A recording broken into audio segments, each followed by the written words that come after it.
Welcome to the Making Sense of Martech podcast, where we interview leaders and put them in the hot seat. I'm Jacqueline Friedman, founder of Monarch and global head of advisory for the Martech Weekly.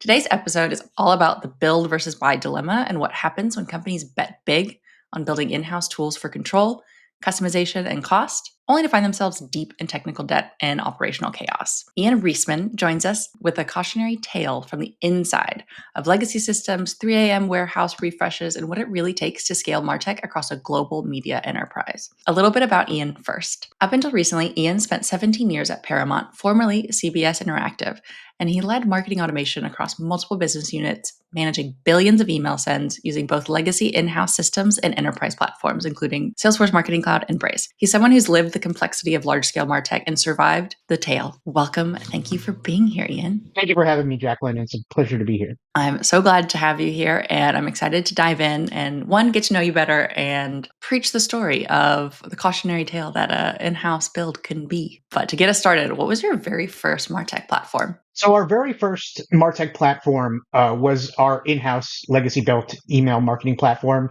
Internally, it was referred to as Outbound. There are two components to Outbound. There was EMT, which is where the template management and sends were done out of. And then there was CMT, which handled a lot of our campaign segmentation. So that's where a lot of our data warehouse requests regarding personalized information about the user, their fantasy leagues or March Madness bracket pools, what their favorite team was, would get sent and matched with their opt-in status.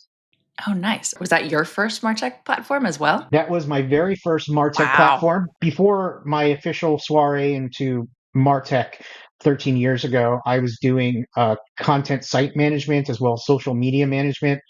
Back in the dark old ages of message boards versus Reddit, we had our own in-house message board as well. It's all coming back around.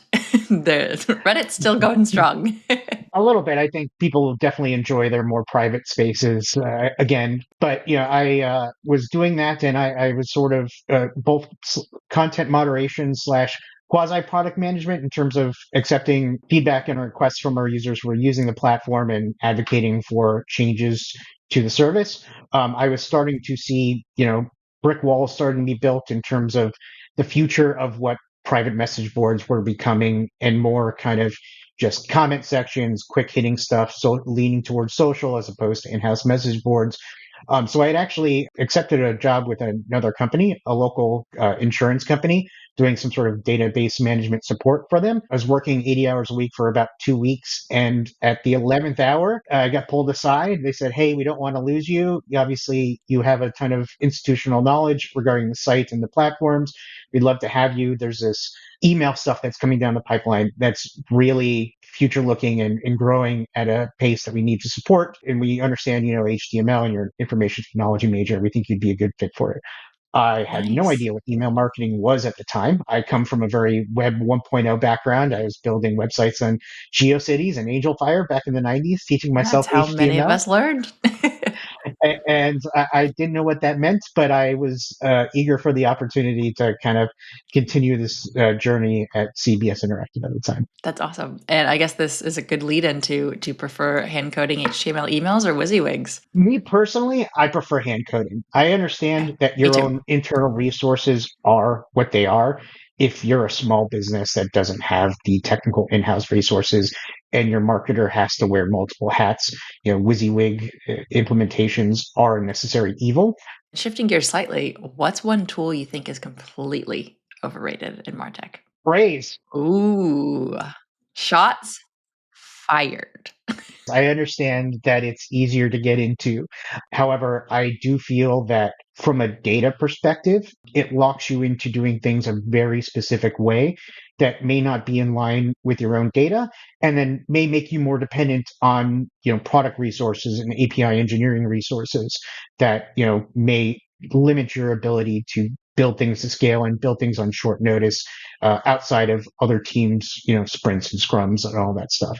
I think the flattening, I'm firmly against the sort of flattening of a data model. Data is historically relational for a reason. An empty column in a data structure uses up the same amount of data as data that does exist, and the bulkier that table gets, the more difficult it is going to be, That's true. especially as you grow your customer base. I love a spicy take. All right, last rapid fire question. Who is someone you admire, whether it's professional or personal? I got two answers for this. The first, I think, is the easiest one, a little bit of a layup and a little bit of a cop out. So apologies. Personally, my girlfriend, she's actually somebody who works in marketing. We met through marketing.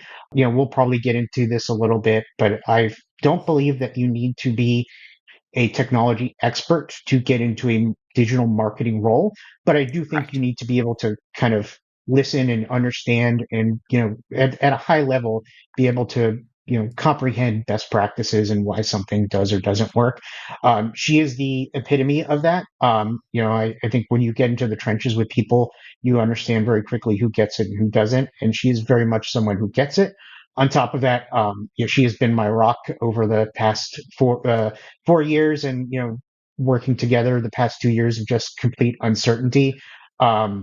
She has just always been there for me and has always advocated for me and put me on a pedestal in a way that nobody else has before, in a way that sometimes makes me feel uncomfortable, but I really do appreciate. Professionally, I would not be here where I am today without the help of two people in particular at cbssports.com. Donna Leichenschlag, who oversees kind of registration, and then Franco Lierzik, who oversees our fantasy and games data. These are people Amazing. who, as much as my career jumps out to a lot of people, 17 years at Paramount, these are people who are pushing 30 years in the company. You know, The real OGs. I'm just kidding. yeah, if you look at their profile pictures on our backstage like intranet portals, like they look like they were taken with Polaroids and then scanned. Is how Oh, long they've been with the wow. company. That's awesome. Yeah, they were instrumental to our migration onto Salesforce Marketing Cloud. I learned so much about data and governance and how it works, and all the I think you can understand data at a high level, but where you become a master of data is all the outliers that can exist in data and how to manage those. That's amazing. Let's set the stage. So, we're going to talk about the build versus buy, potentially horror stories. So, Paramount is a legacy brand. It's over 100 years old and it's credited with one of the first feature length films originating back in 1912, which is kind of wild.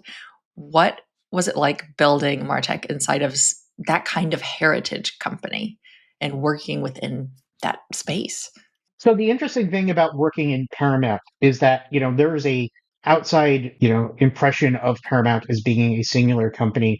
Paramount is largely the culmination of 100 different brands at the very Yes. least. And it used to be more.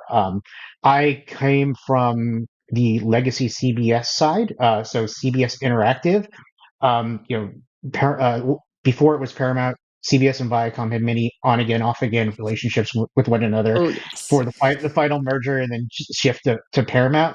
So I came in between one of those two, and was there during the most recent one. Legacy CBS Interactive was actually a surprisingly fun and good place to build Martech.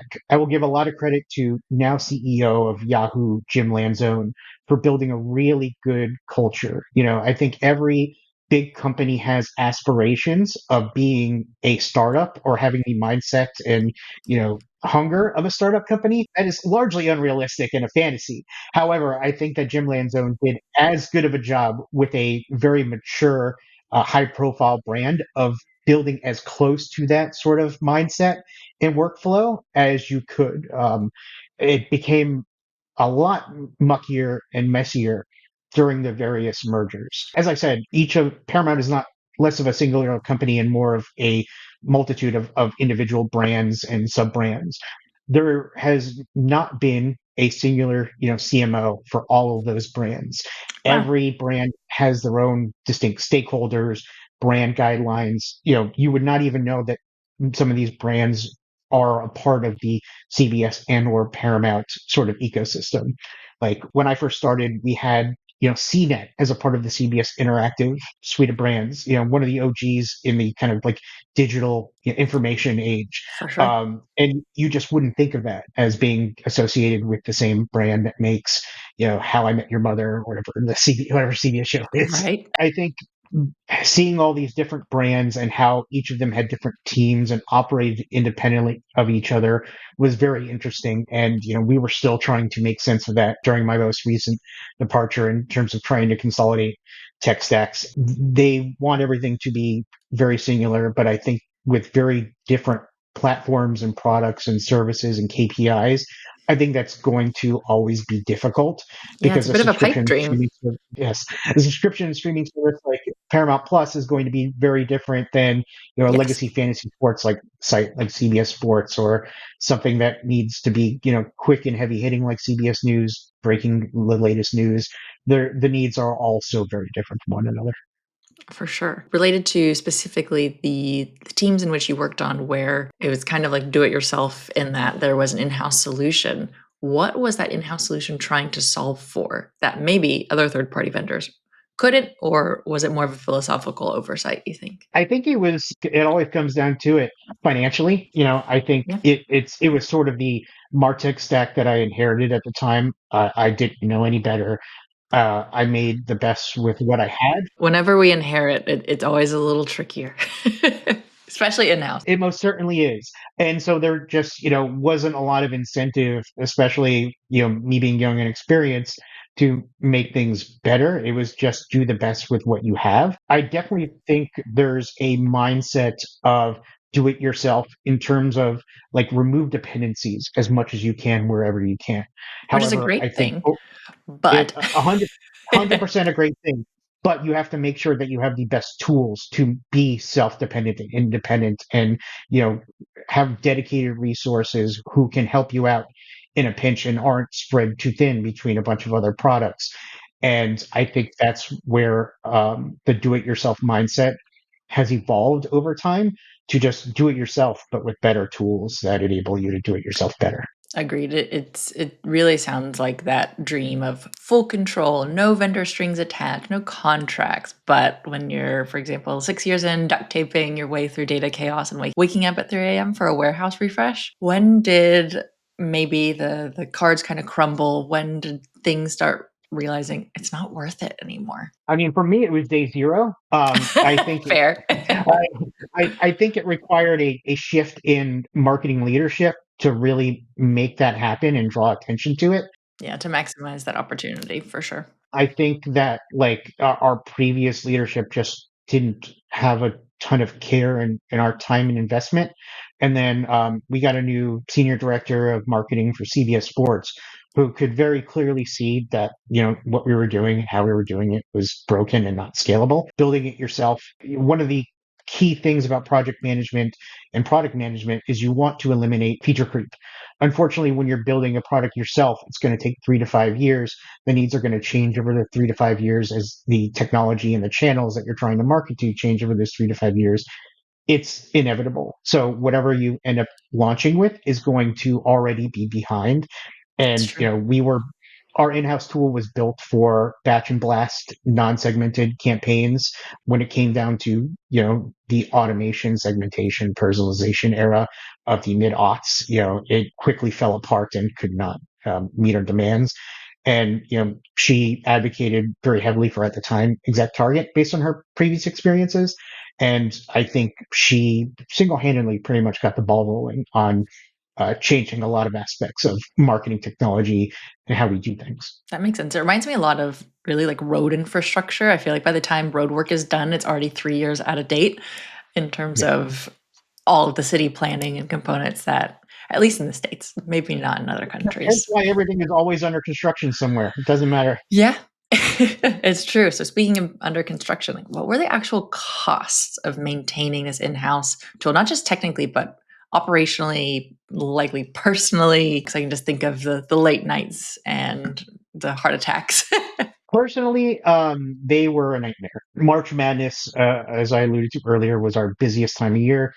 At the time, CBS was the exclusive home of March Madness and the NCAA tournament and all of No its games. pressure whatsoever. Right, right.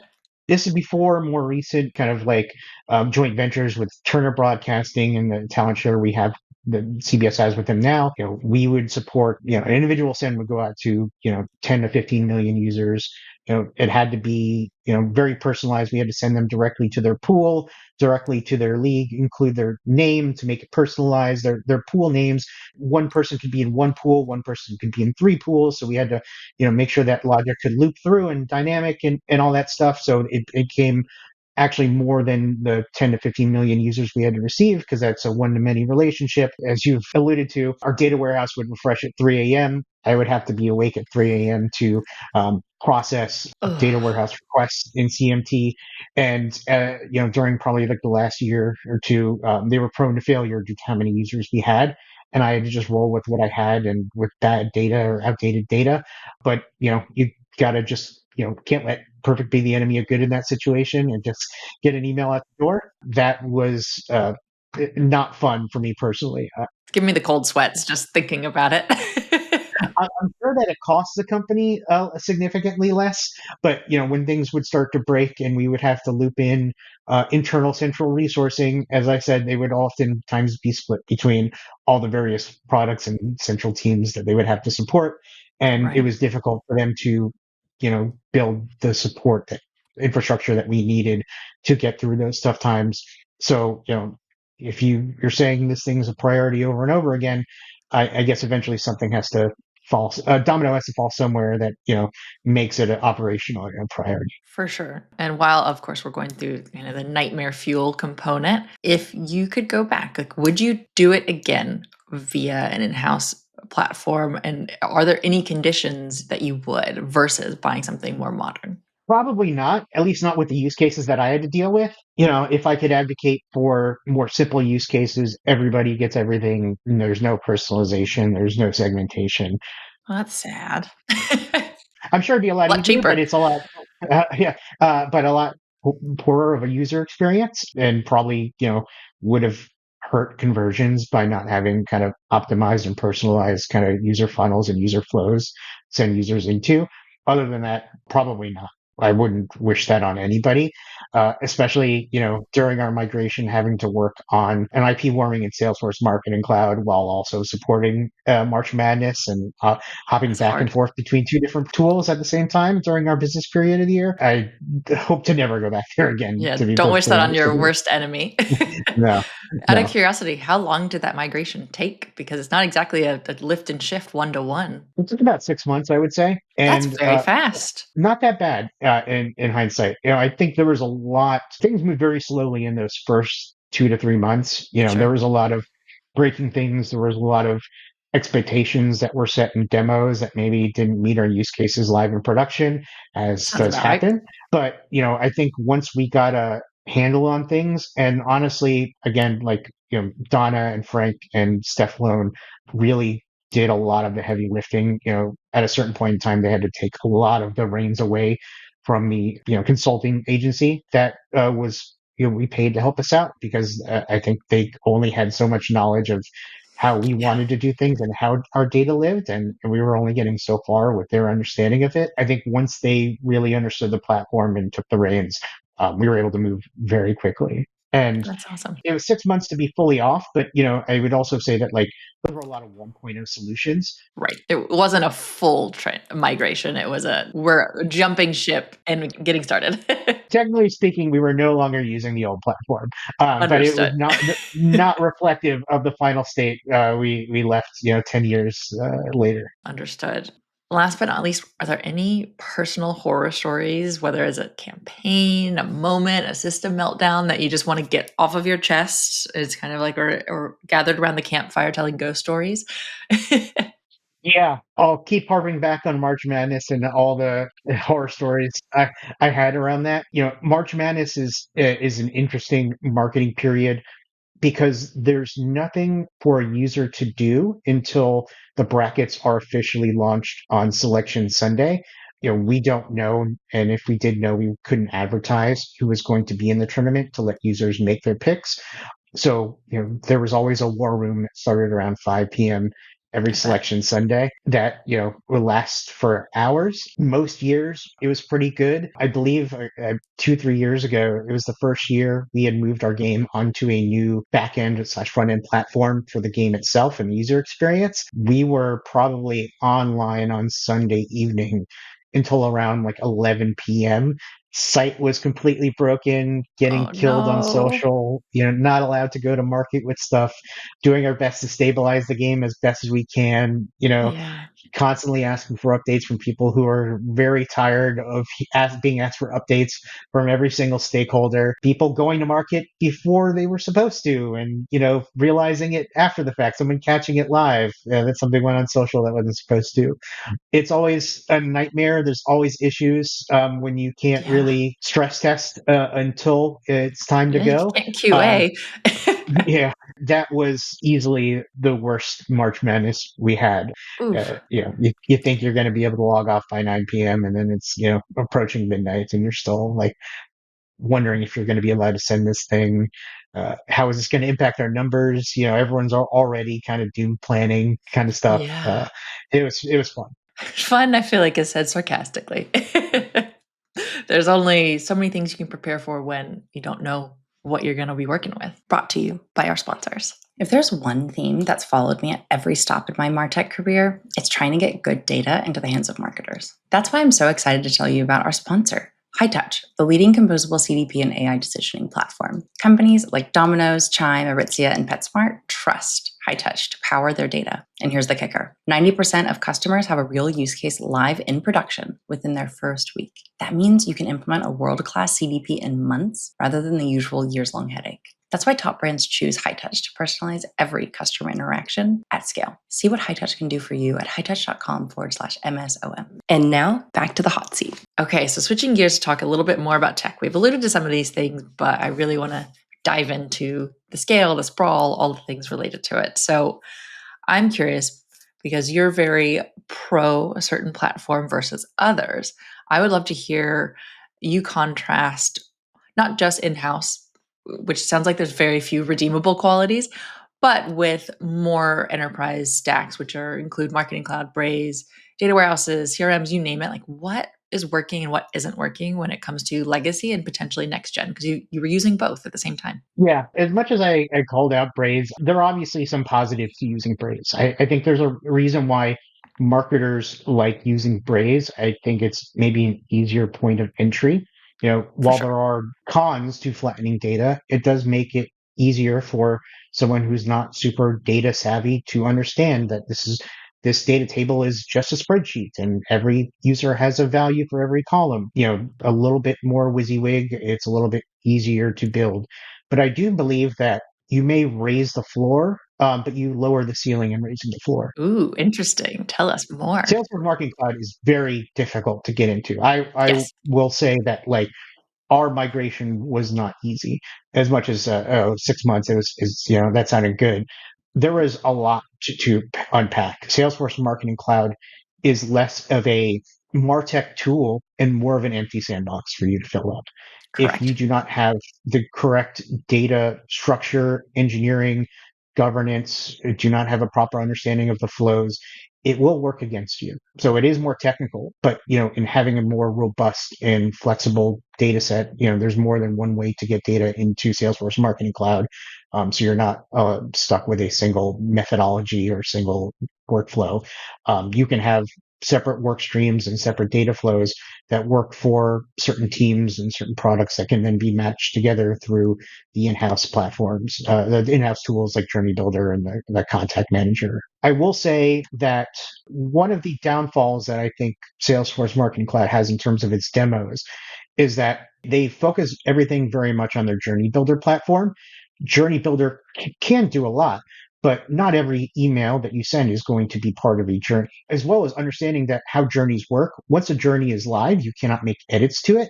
And you need to be able to make sure that you have everything accounted for before you set up the journey. As a part of our migration for CBS Sports, one of the things we were sold on Journey Builder for was, different offer periods and offer flows for fantasy football leagues. And sending users down appropriate flows based on whether or not they paid or not, different aspects of, what their league setup looks like. The problem with that is a returning league can have new users join it after the league is already launched. And Journey Builder Ah, works on a user by user basis and not on a kind of like subscription by subscription basis. So you have some sort of subscription that can have multiple subscribers tied to it. If you try and set that up in Journey Builder, you're going to have the same account in two different states, potentially getting two different offers at two different times, and or one of those two people not getting the offer at all. And maybe that would have been the person who could have tipped the scale on your conversion. So that's where it doesn't necessarily work out as well. I probably should have mentioned them when you asked me which one fell the flattest. But we, for a couple of years, attempted to use the Adobe CDP platform for our hmm. CDP needs. We were using them for maybe about 3 years. We were not able to build anything to scale with that CDP. I have the mindset, as well as other data technologists and marketing technologists within the company. I think people get too hung up on certain use cases. This is e-com, this is fintech, this is, HIPAA requirements. For my mind, data is data, SQL is SQL. It relates to each other or it doesn't. Regardless of what it is, there's a reason why business schools teach in widgets and don't get into different aspects of the business, because ultimately the goals may be different, but data and math don't change. Unfortunately, Adobe did not work that way. Everything Yeah, was very not use case surprised. based, and just because we were able to set up an NFL campaign didn't mean that we can scale that to an onboarding journey for new subscribers. We struggled mightily with that till kind of our contract ran out with them. Yeah, that tracks. So to that point, most vendors, no matter who they are always going to pitch seamless orchestration. Like it's a Pixar movie where everything magically connects, it works, it's scalable for every use case. But under the hood, it's often duct tape and rate cards, and just things are not doing what you want. So in your experience, how much of the dream survives that reality? With granted, you've shared a few examples, but is there a platform that you think has lived up to the hype? So I think any platform can get you 80% of the way there. Most platforms, despite slight differences between them, can, at the end of the day, ultimately do the same, if not similar things, from a ultimately delivery and user experience perspective. I think where MarTech vendors trip themselves up and trip you up as a customer is, to your point, making it seem like it's easy, and it's never easy. You Yeah, can it's a definitely complex beast. set something up very easy, very bare minimum, very bare bones, very easily. Most companies do not want to, or have a desire to, simply just be bare bones, do the bare minimum. Everyone wants to innovate. Everyone wants to, be at the cutting edge of their respective industry. And I think that's where, by overselling how easy it is to get there, companies do themselves a disservice. If they were to be more, I think, upfront and not sell you on a single solution based on something they saw that worked for another company that they think is very similar to you, but maybe has a lot of smaller differences that make a huge difference in the long run. I think if they were to just say, like, hey, it's going to be a journey, there's more than one way to do this. What we're telling you now is, it may work for you, but honestly, it may not. But at the end of the day, we can help you get there. I think that you can get there. But Yeah. the fantasy vision of it's just X, Y, and Z. We've got a predetermined, fully fleshed out, built demo environment where everything works great, that we can show you something, is not how it's going to be day zero. And it's probably not going to get to that point until, year one, at the very earliest. And so just having that understanding and being patient and kind of not taking everything that they say at face value, is Yes. going to help you get there. To that end, since every vendor is going to sell that dream, how do you recommend companies ensure they're vetting the vendors in such a way so that they can trust but verify based off of the pipe dream they were sold? As much as I believe in buying, and this is the crux of the podcast, I think the biggest pitfall to buying is the consulting agency sort of abyss that you can fall into. Um, Oh, yes, agreed. The biggest benefit to buying is that, you're going to have a pool of candidates who have also worked with that tool or have resources available to them to get trained on that tool versus having something that's completely in-house that a very small limited number of people are going to have access to. Have someone like that in-house to run your migration, to manage and the project effectively, and you can use some of these consulting agencies for hands-on keyboard work, but don't let them run amok. I took over multiple business units like Nickelodeon and Star Trek, who did not have their own in-house solution at the time, and were dependent on one of these agencies, Hmm. who were getting billed, I want to say, 10 billable hours for a 30-minute phone call, or 5 billable hours for a 30-minute phone call that did not have 10 people on them. Um, What? and Oh my yeah, goodness. and that was just, what they thought the status quo was. And if you don't have somebody to rein those people in, that is what will happen to you. If you leave those agencies open question, you tell me what is the best practice, how should I use this tool? They will spin that ball of yarn as long as they can. And as a marketer who has KPIs, I can respect that from a business perspective, but they will take advantage if you let them.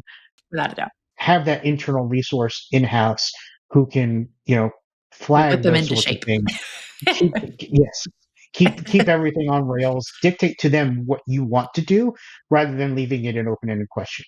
Yeah, I definitely wholeheartedly agree. You almost need a singular point of contact in person managing agencies, just for the fact that it is almost a full time job, depending on the scale. Speaking of scale, what did your final stack include, and was it holding up to the scale you guys were navigating? March Madness, you name it, all of the pain points you've mentioned with the in house platform. I'm curious, did it work? I would say it had various levels of efficacies based on the channel. And that was That is the most Martech Marops answer of it depends in the best way. speaking from an email perspective, whether or not things were perfect state, they were good enough state that everything could be automated. Everything was That's great. we were pretty independent and self-dependent. As I mentioned, Braze has a very specific way of getting data into the platform, and that's through API. It does not have a easy scalable solution for large backfills of data. I think there's a cap of 1 million records per file that can manually be imported. If you have 20 million users who watch a certain show, having to break that up into 20 different files and 20 different imports and select 20 different audiences at time of send is not scalable.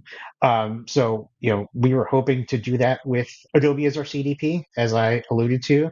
It did not work out. Before we dive into the industry at large, I'm curious, are there any Salesforce myths you'd love to bust? Because in our initial conversation, I wouldn't say butted heads, but you are very pro marketing cloud. And I am very much, I want to leave the legacy in the past. And I'm curious if there's anything you'd like to bust. Yeah, I think I kind of already touched on this a little bit. Like, don't become too invested in Journey Builder or exclusively invested in Journey Builder. Do not become exclusively invested in Content Builder. You know, I think they are tools that are helpful for certain use cases, but you have to take everything on a case by case basis. There's a lot of cool and interesting things you can do through Marketing Cloud in Oh, ways for that they sure. are never going to show you in a demo environment. We had a ton of success utilizing Automation Studio for a lot of things, and that's not something that they, spend a lot of time on. Yeah, they don't very much tout it anymore. And it's a really powerful automation tool. You can ingest, data. You can, refresh a list right before it's about to send to make sure your final list is up to date.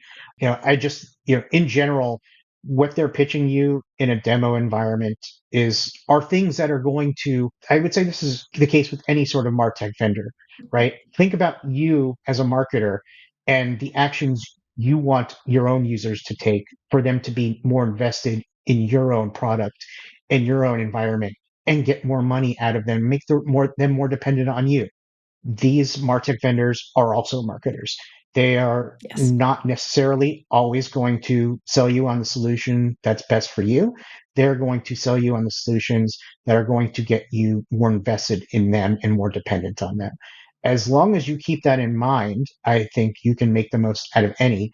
But Salesforce, rather than pitching you on your own current data solutions, will go right into their data cloud solution and will put the cart before the horse. And that can sometimes, hinder them and your own progress, because you probably already have your own data sources in your data sets that, data cloud may be useful for you down the road, but like start with what you have first. Without a doubt. All right, transitioning into just the general industry at large. We're, of course, dealing with just a very volatile market, and I'm curious how this will illuminate things from Martech teams and from your perspective. And I'd be remiss if I didn't mention, of course, Paramount pushed a one Paramount vision that never really materialized. Maybe it did, I don't know. But then came layoffs, restructurings, a primetime cancellation, a boycott, then a reversal. Meanwhile, your team just had to stay there and stabilize the Martech infrastructure. And let's be honest, when Kimmel's dragging your company on late night and your Martech stacks one person away from a total outage, that's not just bad luck, that's bad planning. So, did anyone at the top actually understand the tech fragility they were managing, or were they too focused on headlines? I wouldn't say they were too focused on headlines per se, but I also don't think they had a strong understanding of the Martech fragility, to be Yeah. sure. I think as long as nothing was breaking, they were fine to leave it alone. And since everything was working for the most part, there wasn't really they didn't see a ton of need to be involved. Got it. So I would say that they kind of left us alone, which was, can have its positives, right? Yeah. Like, no, sometimes no news is good news. But obviously, I think through all the uncertainty and, oftentimes hearing about layoffs through a news article on Variety versus from our own leadership, Oof. it didn't impact the Martech stack, but it certainly impacted, morale in the trenches, to be Yeah. sure. Your folks. Yeah. I think the thing that really kept us going is that, like, while I didn't enjoy the politics and uncertainty, I did enjoy the work and the challenges that came along with it. And I think that's collectively what kept me and my team going throughout that uncertainty, For is sure. that, we really prided ourselves on, GSD, getting shit done. Love that. That was the mantra and mindset, to try and keep our minds off of, uncertainty that was occurring every 6 months or so. Yeah. In a world of ongoing layoffs and shrinking teams, do you think third party vendors provide more cloud cover for candidates, or actually the knowledge from in house is just as applicable? They definitely provide a lot more cloud coverage. I think, having somebody on hand, they're always going to have more people on hand than you are.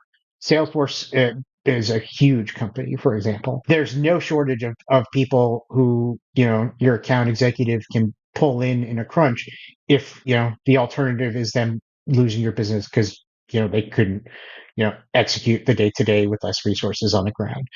I would also say that, like, while I'm not an advocate for the consulting agency model, I do know that marketing budgets, consulting and agencies and contractors are often viewed differently than headcount. Correct. It's easier for senior leadership in marketing to say, hey, if we need something done, rather than having a dedicated resources who could maybe do it a little bit better, a little bit more quickly, to have, that budget in your back pocket to throw at a problem and fix it. Yeah, I'll never understand why that is separated out. I have yet to experience an excellent reason.